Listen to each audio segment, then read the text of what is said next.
Frank and I, we want you to see that this world is multidimensional.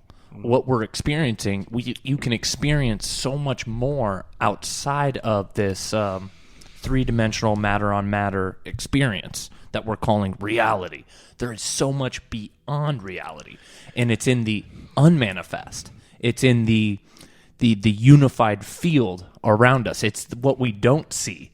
That's what Frank and I are talking about. Yeah. They're the infinite possibilities that surround us at any given moment. Yeah, because think about this. Everything that we experience in the physical world, everything that's come into creation, whether it's a word or a car, something, an object, in order to see a word on a page as you're reading, there has to be a space on either side, what we call a void. In order to hear a note of music, there has to be silence on the other side of that note in order to hear it. In order to see a car, I need to have space on all around the car in order to see the car. So all birthing comes from the state of avoidance, of silence. So we actually want to let go of the car, the word, in order to actually create another car, another word. This is why we're here. So we want to become familiar. We're going to probably use this word over and over throughout this podcast, but become familiar with the void. That's where all birth takes place.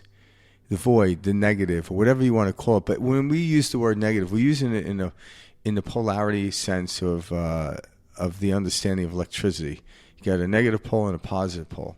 Yeah, we the don't mean negative pole bad. Isn't bad. Yeah, it's not bad. We don't mean bad. Somewhere no along such the thing line, as good or bad. they took the word negative and gave it a bad connotation.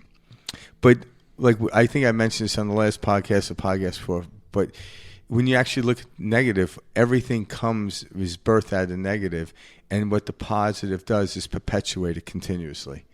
So the negative is where everything's birthed. Everything is birthed out of the void. Where there's nothing comes sound. But sound can't create silence. But silence can create sound. So when we start to look at that, become familiar with the void, the silence. I think that's because we are the silence. Yes, and with the noise as well. Truth.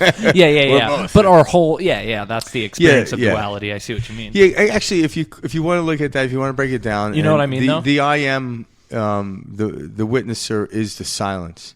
The physical, corporeal me, the one banging around the pots in the house while you're waking up the parents early in the morning, that's the sound. We aren't not to... Well, you can try, but to separate the two, they're both one and all. So it's almost like spirit and physicality.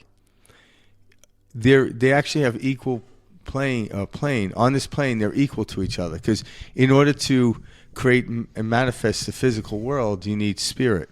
And what would be spirit if it wasn't brought down into the physical world? They're actually here. In this plane, this is what we're here to play. So we're not here to avoid the material world and just lay out in the void of the spirit world. We're actually here to meld and move around and dance with it. But when actually create something, we want to come back into that void to create a new. So become familiar with the void, and the creation of your world, the life, the experience you want to have will be yours.